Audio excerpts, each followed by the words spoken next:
সকালবেলা ঘুম থেকে উঠেই তো আমার আগে রান্না, তো রান্নাটা বসাতে গিয়ে দেখছি রসুন বাটাটা শেষ হয়ে গেছে।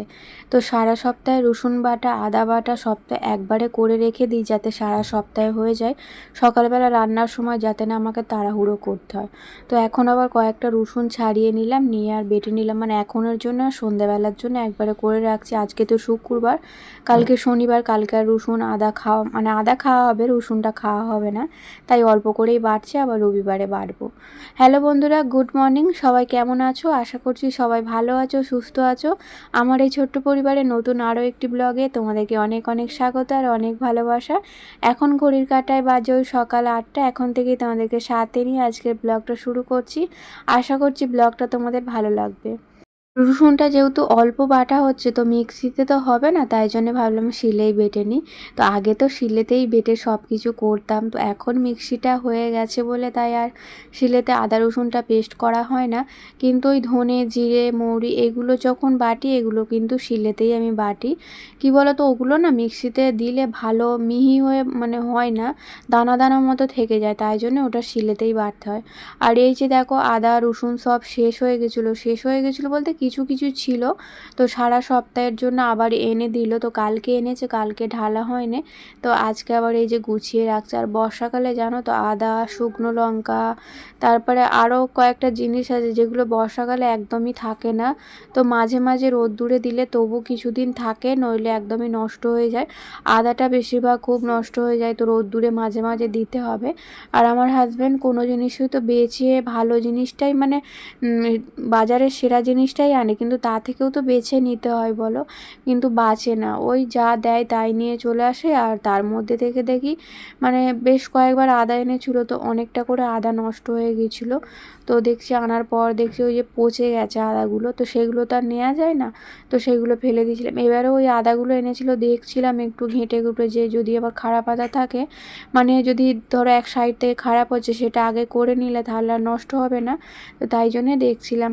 তো এদিকে এই যে ওদিকে রান্নাটা বসিয়ে দিয়েছি, দিয়ে আর এই যে বিছানাপত্র গোছাতে এসেছি। আর আজকে রান্নাবান্নাটা তোমাদের সঙ্গে শেয়ার করলাম না, কারণ আজকে অনেক কাজ আছে, রান্নাটা শেয়ার করতে গেলে লেট হয়ে যাবে, তাই জন্য আর শেয়ার করছি না। রান্নাবান্না কিন্তু আমি বসিয়ে দিয়েছি। তো আজকে রান্না করব কি বলো তো, ভাত করব আর ডাল করব, আর তার সঙ্গে করব মাছের ঝাল আর হচ্ছে কাঁকরোল আলু ঝাল। তো দুদিন তো ভাজা করেছিলাম, আজকে একটু ঝাল করতে বলেছে, তাই করব। একদম সিম্পল খাবার দাবার। তো খাওয়া দাওয়ার জন্য দুপুরের দিকটা খুব ঝামেলা, জানো তো, কি রান্না করব না করব ভেবেই পাই না। আসলে আমার হাজব্যান্ডের অনেক মানে কি বলবো খাওয়ার বিচার আছে, এটা খায় না ওটা খায় না, তো ওর জন্যই ভেবে ভেবে রান্না করতে গিয়ে তো আমাদেরও মানে ঠিকঠাকভাবে খাওয়া হয় না, যে এটা করব না, এটা তো হাজব্যান্ড খায় না, কিন্তু ওই একার জন্য আবার করা হয় না, হাজব্যান্ড যেটা খায় সেটা ভেবেই আর কি আমাকে রান্না করতে হয়। আর এদিকে দেখো রান্না বান্না করে নিয়েছে, এখন মেয়ের জন্য একটু স্কুলের টিফিন বানিয়ে দেবো, টিফিনে একটু চাউমিন করে দেবো। তো কি করে দেবো না করে দেবো ভাবছিলাম। তো যেহেতু এবারে মানে মুদিখানা দোকান করেছিল, তো ছোট ছোট চাউমিনের প্যাকেট এনেছে, ছোট ছোট প্যাকেট, তো এক প্যাকেট করে করলে ওর মানে পেট ভরে যাবে, তো এক প্যাকেট করে দেবো, টিফিনে নিয়ে যাবে, কিছুটা বন্ধুদের শেয়ার করবে আর কিছুটা নিজেও খাবে। এই দেখো একটুখানি একদম ম্যাগির মতো, তো এটাই আর কি বানিয়ে দেবো। আর সিম্পলভাবে বানাচ্ছি, শুধুমাত্র ডিম দিয়ে বানাচ্ছি, আর আলু আরে কিছু মানে কাটা নেই। তো আর এই মুহূর্তে আর হবেও না, অনেকটা বেলা হয়ে গেছে, তো ওর আবার খিদে পেয়ে গেছে, ওকেও খেতে দিতে হবে। চাউমিনটা প্যাকেট মানে বাক্সে টিফিন কৌটোয় ঢুকিয়ে দিতে হবে, অনেক কাজ আছে, তাই আর আলুটা আর কি দিলাম না। আলুটা যদি কাটা থাকতো তাহলে একটু মানে ভেজে দেওয়া যেত। আর আমার না এরকম ডিম দিয়ে চাউমিন খেতে আমার একদম ভালো লাগে না, আমার আবার শুধু সিম্পল আলু ভাজা দিয়েই চাউমিনটা বেশি ভালো লাগে, সবজি দিয়েও খুব একটা ভালো লাগে না। চাউমিনটা সিম্পলভাবে বানালেই বেশ ভালো লাগে খেতে, আমার তো ভালো লাগে, কার কী লাগে আমি জানি না, আমার ভালো লাগে। আর আমার হাজব্যান্ড তো চাউমিন একদমই খেতে চায় না, আগে আগে তবু খেত, এখন একদমই খাওয়া টোটাল বন্ধ করে দিয়েছে, ওর নাকি চাউমিনটা খুব একটা ভালো লাগে না। তো তাই জন্য আগে আগে রাত্রিরেও না আমাদের মাঝে মাঝে রাত্রিরে ডিনারে চাউমিন করে নিতাম, কিন্তু এখন আর সেটাও হয় না। ওই আমাদের খেতে ইচ্ছা করলে কী করি বলো তো, সকালের দিকে টিফিনে বানিয়ে নিই। চাউমিনটা কিছুক্ষণ পাকার তলায় রেখেছিলাম, ঠান্ডা হওয়ার পর এখন কৌটোর মধ্যে ঢুকিয়ে দিলাম আর একটু সস দিয়ে দিলাম। ও সসটা খুব একটা এখন আর খেতে চাইছে না, মানে খায়ও একদম অল্প অল্প, তো একদম অল্পই দিলাম, যেহেতু ডিম দিয়ে বানিয়েছে। আলু দিয়ে শুধু করলে না ও সস নেয় না, ডিম দিয়ে বানিয়ে দেবে, ডিমের একটা আষ্টে গন্ধ থাকে, তো একদম খেতে ভালো লাগে না, তবু সস টস দিলে একটু ভালো লাগে। তো মেয়ে বলছিল একটু সয়া সস দিতে, আমি বললাম না থাক, একদম সিম্পলভাবেই বানিয়ে দিই। যাই হোক, ওদিকে ওকে টিফিন রেডি করে খেতে দিয়ে তারপরে ওর চুল টুল বেঁধে দিয়ে রেডি করে ওকে পাঠিয়ে দিলাম, দিয়ে আর এই যে গ্যাসটা মুছতে এলাম। তো গ্যাসটা সুন্দর করে এখন পরিষ্কার করে মুছে নেব, নিয়ে তারপরে বাকি কাজকর্ম করব। আর আজকে অনেক কাজ আছে, তোমাদেরকে তো বললাম কি কাজ আছে বলো তো, দালানটা আজকে পরিষ্কার করব। তো আগের দিন তো রান্নাঘরেই বলছি কাজের ঘরটা করেছিলাম, আজকে দালানটা করব। একদম মানে যাচ্ছে তাই অবস্থা হয়ে গেছে দালানের, অনেক দিন পরিষ্কার করা হয়নি, তো আজকে একদম সব নামিয়ে সরিয়ে পরিষ্কার করব। তো আমি যখন পরিষ্কার করি এরকমভাবেই করি, তোমরা দেখেছো, সব নামিয়ে সরিয়ে জায়গা থেকে সেই জায়গাটা পরিষ্কার করে আবার রাখি। আর এই র্যাকগুলো একটু গোছাতে হবে, এলোমেলো হয়ে গেছে। মেয়ে তো জিনিসপত্র নেয় গুছিয়ে রাখে না, একটা বার করতে গিয়ে দুটো বেরিয়ে পড়ে, তো আবার ওই এলোমেলো করে রেখে দেয়। তো এই জায়গাটা একটু গোছাবো, আমাদের জামা কাপড়ের একটা গোছাবো, গুছিয়ে তারপরে ঝাড়াঝুড়ির কাজ করব। আর রান্নাঘরটাও একদিন মানে কি বলবো পুরো ডিপ ক্লিন করতে হবে। এখন এমনি করে নেব, তো পুজোর সময় একবার, সামনেই তো পুজো চলে এসছে আর বেশি দিন বাকি নেই, তো ভাবছি এখন রান্নাঘরটা ডিপ ক্লিন করবো না, ওপর ওপর আর কি করে নেব। পরিষ্কারই আছে, ওই একটু টুকটাক আর কি নোংরা পড়েছে, তো সেগুলো করে নেবো। আর সেই পুজোর সময় একদম সমস্ত জিনিসটা বার করে তারপরে একদম ডিপ ক্লিন করব। ঘরটাও তো করতে হবে, তার মধ্যে আবার এগুলোও নোংরা হয়ে যাবে, এগুলোকেও করতে হবে। আসলে দালানটার এমন অবস্থা, তো না করলে না, আমি তো নোংরা জিনিস একদম মানে পছন্দ করি না, একটু নোংরা হলেই আমি সব সময় পরিষ্কার করি। ঘর দালান পরিষ্কার পরিচ্ছন্ন না হলে একদম ভালো লাগে না, তাই আর কি আমি এখন পরিষ্কার করে নিচ্ছি, আবার সেই পুজোর সময় করব। তো দালানটা আর কি সব নামিয়ে সরিয়ে যে পরিষ্কারটা আমি করি, ওটা আবার পুজোর সময় করব। এমনিতেও সব সময় আমি ডাস্টিংয়ের কাজ করি, অতটা ধুলো পড়ে না, তাও করতে হয়। তো চলো, মেয়ের জামা কাপড়ের একটা তো গোছানো হয়ে গেল, আর খুব ধুলোও পড়েছিল এই ধারগুলো, তো পরিষ্কার করে নিলাম, নিয়ে আবার গুছিয়ে রাখলাম। আর আজকে সকাল থেকে ওয়েদারটা একদমই ভালো না, সকালবেলা একবার বৃষ্টি হয়ে গেছে ভোরের দিকটা করে, তো এখন আবার রোদ্দু বেরিয়েছে, তো বেলার দিকে জানি না কি হবে ওয়েদারটা, তবে খারাপই আছে। কালকে রাত্রিবেলাও একটু বৃষ্টি হয়েছিল, তো তবু একটু গরমটা কমেছে জানো তো, যা গরম পড়েছিল মানে ঘরের কাজকর্ম করতেই পারছিলাম না, দুদিন এত গরম পড়েছিল। আর এই হালকা হালকা বৃষ্টি হলে দেখবো আরও বেশি যেন গরমটা ওঠে, তো একটু ভারী বৃষ্টি হলে আর অনেকক্ষণ থেকে হলে না তবু ওয়েদারটা একটু ঠান্ডা হয়ে যায়। আর সকালবেলা যে বৃষ্টিটা হয়েছে একদম নামাত্র বৃষ্টি হয়েছে, না হওয়ার মতো, ঝিরিঝিরি একটুখানি হয়েছে, তারপর আর হয়নি। তো এখন আপাতত বাইরে রোদ্দুর বেরিয়েছে, বেলায় কি হবে জানি না। তো এই যে দেখো ওদিকটা সব নামিয়ে সরিয়ে পরিষ্কার করে নিয়ে এখন এই যে ওপরের ঝুলগুলো ঝেড়ে দিচ্ছি। তো প্রচুর মাকড়সার জাল হয় জানো, তো এই জন্যই আমাকে মানে দালানটা বারে বারে পরিষ্কার করতে হয়। এত পরিমাণে মাকড়সা, টিকটিকি, আরশোলা আমার ঘরে যেন কি বলবো, এত উৎপাত করে, বিরক্ত লেগে যায়। রান্নাঘরে তো মানে স্ল্যাবটা যে কতবার সারাদিনে মোছা হয় তার কোনো ঠিক নেই। তো যখনই রান্নাঘরে কোনো কিছু করতে যাই আগে আমি ওই গ্যাসের জায়গাটা ভালো করে মুছে পরিষ্কার করে নিয়ে তারপরে করি।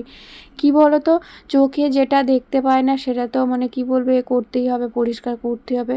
তো যখন ঘরের মধ্যে থাকি তখন ওই গ্যাসের জায়গা দিয়ে টিকটিকি আরশোলা ঘোরাঘুরি করে, তো সেটা তো আমরা দেখতে পাই না, তো তাই জন্য সব সময় আগে পরিষ্কার করে নিয়ে তারপরে ব্যবহার করি। সকালবেলা তো একবার চা করার সময় পরিষ্কার করি, তারপরে যদি রান্না তাড়াতাড়ি বসিয়ে দিই তাহলে আর পরিষ্কার করি না, কিন্তু আমি যদি বেলায় রান্না করি বেলায় আবারও একবার ওই জায়গাটা পরিষ্কার করে তারপরে রান্না বসাই।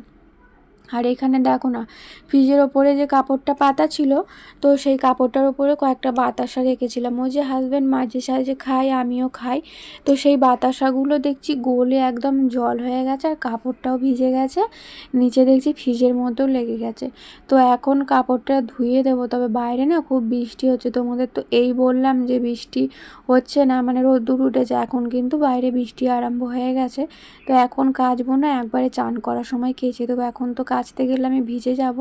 আর এখন যে বৃষ্টিটা হচ্ছে মানে মারাত্মক হারে বৃষ্টি হচ্ছে, প্রচুর বৃষ্টি হচ্ছে। তোমাদেরকে একটু পরে দেখাচ্ছি, খুব ভারী বৃষ্টি আরম্ভ হয়ে গেছে। তো তার মধ্যেই এই ঘর দালানগুলো পরিষ্কার করছি আমি। তো ভেবেছিলাম রোদ্দুর দিয়েছে তাহলে করি, কিন্তু না করলেও নয়, করতে হবেই, তাই আর কি করে নিলাম। রেখে দিলেই মানে পড়েই থাকবে, আমাকেই পরে বেশি খাটুনি মানে বেশি আর কি খাটনি করে গোছাতে হবে, পরিষ্কার করতে হবে, তাই অল্প থাকতে থাকতে করে নেওয়াই ভালো। এই ঝুল ধুলো ঝাড়তে গিয়ে আমার তো অ্যালার্জি আরম্ভ হয়ে গেছে। তো প্রথমে যদি আমি এরকম নাকে মুখে চাপা দিয়ে পরিষ্কার করতাম তাহলে আর আমার অ্যালার্জিটা হতো না। এত পরিমাণে অ্যালার্জি আরম্ভ হয়ে গেছে, মানে কি বলবো, হ্যাঁচি করে করে পারছি না। তো শেষমেশ কী করলাম, ওড়নাটা আবার মাথা যেহেতু ওপরে ছাড়ছিলাম, তো কালকে সবে শ্যাম্পু করেছি, মানে ওই কালকে না, কালকে তো বৃহস্পতিবার ছিল, আজকে শুক্রবার, বুধবারে শ্যাম্পুটা করেছি। তো তাই আর কি মাথায় একটু ভালো করে চাপা দিয়ে নিলাম যাতে না আর কি ধুলোগুলো মাথার মধ্যে পড়ে। নাকটাও চাপা দিয়েই ঝুল ঝাড়ছিলাম এতক্ষণ। তো নাকে বেশিক্ষণ চাপা দিলে না কিরকম একটা হাঁপিয়ে যায়, কষ্ট হয়, তাই খুলে রাখলাম। তো ধুলো মোটামুটি ওপরে ঝাড়া হয়ে গেছে, এখন এই নিচের যে জিনিসগুলো আছে সেগুলোই মুছে আবার গুছিয়ে রাখবো। তো ওপর দিয়ে যখন ধুলোগুলো ঝেড়েছি তখন তো নিচের জিনিসপত্রই পড়েছে, তো ওপরটা ওই জন্য আগে পরিষ্কার করে নিই, তারপরে নিচগুলো করি। তো এই চেয়ারগুলো ভালো করে মুছে পরিষ্কার করে নেবো। পুজোর সময় ভাবছি তো চেয়ারগুলো একবার ধুয়ে দেবো। তো যেই থেকে আনা হয়েছিল তো 1 বছর হতে যাচ্ছে, মানে দুর্গা পুজোর সময় কেনা হয়েছিল, তো সেই থেকে একবারও নয় চেয়ারগুলো ধোয়া হয় না। তো ভাবছি পুজোর সময় একবার ধুয়ে দেবো। ধোয়া কেন হয় না বলো তো, আসলে আমি তো সব সময় পরিষ্কার করি, ধুলো পড়লেই একটু মুছে পরিষ্কার করে গুছিয়ে আবার রাখি, তাই জন্য পরিষ্কার থাকে, ধোয়া হয় না। তো ওদিকটা গ্রিলগুলো সব ঝাড়াঝুড়ি হয়ে গেছে, এখন এই দিকটা করব। তো এই টেবিলটাও একটু ভালো করে মুছে পরিষ্কার করে গুছিয়ে রাখতে হবে। তো এই টবগুলো সরিয়ে ঝাড়ছি কেন বলো তো, মাকড়সার জাল হয়েছে। আর বাইরে দেখো ওই যে দেখতে পাচ্ছ ঝিরিঝিরি বৃষ্টি, ঝিরিঝিরি বলবো না, প্রচুর বৃষ্টি হয়েছে, প্রচুর বৃষ্টি, মানে খুব ভারী বৃষ্টি হয়েছে। তো তোমরা হয়তো ফোনের মধ্যে অতটাও বুঝতে পারছো না। আর দেখো আমি এখানে কি করেছি বলো তো, আমি তো এখানে ঘর দালান ঝাড়ছি, তো ঘরটা যেহেতু আমার পরিষ্কার হয়ে গেছে, সকালবেলা মোছা ঝাড়ু দেওয়া সব হয়ে গেছে, তো ঘরটা কি করেছি, দরজা দিয়ে এদিকটা পরিষ্কার করছিলাম, দালানটা। আর যখন চান টান করে ঘরে ঢুকেছি তো বিছানা দেখছি আমার পুরো পাউরুটি হয়ে গেছে। তো এত বৃষ্টি হয়েছে, বিছানার মধ্যে এত জল পড়েছে, আমি তো জানি জল আর পড়বে না, মানে আগের বারে যে দুবার ভারী বৃষ্টি হলো একটুও জল পড়ে না, বাপি তো ওপরে টালি খুলে ঠিক করে দিয়ে গেছে। সেই আর কি ভরসা করে আর কি ঘরে কপার দিয়ে আমি বাইরেটা পরিষ্কার করছিলাম।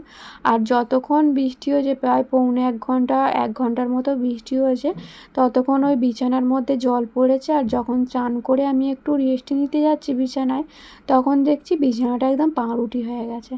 তো আবার কি করলাম, বিছানার চাদর তুলে দিয়ে তো একটা শুকনো কাপড় ওখানে পেতে রেখেছিলাম, তো নইলে আবার রাত্রিবেলা শুতে পারবো না। এখন দেখো আরও জোরে কিন্তু বৃষ্টিটা এলো। আর এখানে রেনকোটগুলো মেয়ে গুছিয়েছিল, ঠিকঠাকভাবে গোছাতে পারেনি, তো তাই আর কি ব্যাগটার মধ্যে ধরে না, আমি আবার ছোট করে গুছিয়ে ব্যাগের মধ্যে ঢুকিয়ে এই জায়গাটা গুছিয়ে রাখলাম। তো সমস্তটা ঝাড়াঝুড়ি হয়ে গেছে, এখন এই দিকটা করবো আর জুতোর একটা করব। আর ওপরটা যেহেতু পরিষ্কার করেছি, গাছগুলোতেও খুব ধুলো পড়ে গেছে, তো গাছগুলো যখন ঘর মুছবো তখন আর কি একটু ভিজে কাপড় দিয়ে মুছে নেব। আর এই জুতোর র্যাকটা না খুব নোংরা হয়েছে, নোংরা বলতে হয়েছে মাকড়সার জাল পুরো ভরে গেছে পেছন দিকটা। তো সামনের দিকটা তো সব সময় দেখা যায়, তো সামনের দিকটাই পরিষ্কার করা হয়, পেছন দিকটা একদম দেয়ালদার হয়ে গেছে, তো ওদিকটা তো সবসময় দেখা যায় না আর পরিষ্কারও হয় না। যখন এদিকটা টেনে আনলাম তখন দেখছি একদম মাকড়সার জালে পুরো ভরে গেছে।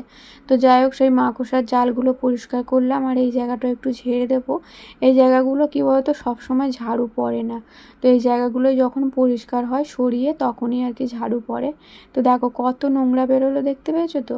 তো জলের ড্রামটা ছিল, ধুলো হয়ে যাচ্ছিলো বলে আবার জলের ড্রামটা ওই ঘরে রেখে দিলাম। বাসনপত্র মেজে নিয়েছি, মেজে কিন্তু ওই ঘরেই রেখে দিয়ে তারপরে ঘর ঝাড়তে এসেছিলাম। বাসনপত্র প্রতিনিয়ত মেজে যদি দালানে রাখি, দালানের যখন ঝাড়া হবে দালানটা, তো ধুলোগুলো পড়ে আবার বাসনে নোংরা হবে, তো বাসনটা আবার ধুতে হবে। তাই কি করেছি, দুটো ঘর একদম ঝাড়া মোছা তো হয়ে গেছে, তাই দুটো ঘর একদম কপার দিয়ে তারপরে দালানটা পরিষ্কার করছি। আমি কিন্তু এইভাবেই পরিষ্কার করি, নইলে কী হবে, দালানের ধুলোগুলো আবার সেই ঘরে ঢুকবে, ঘরটা আবার মুছতে হবে, পরিষ্কার করতে হবে। সকালবেলা একবার ঘরটা মুছে নিয়েছি, তবে এখনও একবার পরিষ্কার করতে হবে। আমার আবার খুব সকালে ঘর মুছলে না মনে হয় যেন বেলার দিকে ঘরটা নোংরা নোংরা মনে হয়, তাই যখন মানে বেলার দিকে আবার দালানটা মুছি তখন কিন্তু আবার মুছে ফেলি। একবারে যখন রান্নাবান্না করে মুছি তখন আর মোছা হয় না দুবার করে, তো সকালের দিকে মোছা হলে মানে বেলার দিকে আবার একবার আমি মুছি। দালানটা যখন ঝাড়া মোছা করে চান করে ঘরে ঢুকছি, দালানটা এত পরিষ্কার পরিচ্ছন্ন লাগছে কি বলবো। তো এরকম যখন ঝাড়মোছ করা হয় না, তখন দেখবে দালান কিংবা ঘর বলো যেন একটু অন্যরকম লাগে। তো এই যে দেখো, ঘর দালান পরিষ্কার করে মুছে নিয়ে তারপরে পুজো করলাম, করে এখন এই যে চান করে চলে এলাম। আর আজকে বিনুনিটা খুলিনি, কেন বলো তো, আমি যখন চান করছিলাম বাইরে প্রচুর বৃষ্টি হচ্ছিলো, আর বিনুনিটা যদি খোলা থাকতো চুলটা পুরো ভিজে যেত। তো তবু মানে অনেকটাই চুল ভিজে গেছে, বেশিরভাগ চুলটা ভিজে গেছে, অল্প একটু একটু শুকনো আছে। তো তাই জন্য গামছাটা জড়িয়ে রেখেছিলাম। আর বৃষ্টির জলে চুল ভেজালে কী হয় বলো তো, প্রচুর পরিমাণে চুল ওঠে। আর আজকে তো আর মানে আজকে ওই বৃষ্টি যখন হচ্ছিল তখন না উঠোনটা পরিষ্কার করছিলাম, যেহেতু দুদিন ঝাড়ু দিতে পারিনি, দুদিন না কালকে দিইনি আর কি। তো ওই খুব নোংরা হয়েছিল, বৃষ্টিতে ভিজে ভিজেই পরিষ্কার করছিলাম। আর টুকিটাকি বাইরের কাজ ছিল, সেগুলো করতে গিয়েই না পুরো মাথাটা পুরো ভিজে গেছে। আর আমার খেয়ালই ছিল না যে যখন বাইরের কাজটা করব তখন একটা মাথায় প্লাস্টিক বেঁধে নিলে অত আর চুলটা ভিজতো না। আর ভাবছি তো কালকেও মানে কালকে শনিবার, শ্যাম্পু করতে পারবো না, সেই রবিবারে শ্যাম্পু করব। তো বন্ধুরা চলো আজকের ব্লগটা এই পর্যন্ত, দেখা হবে পরের ব্লগে, টাটা।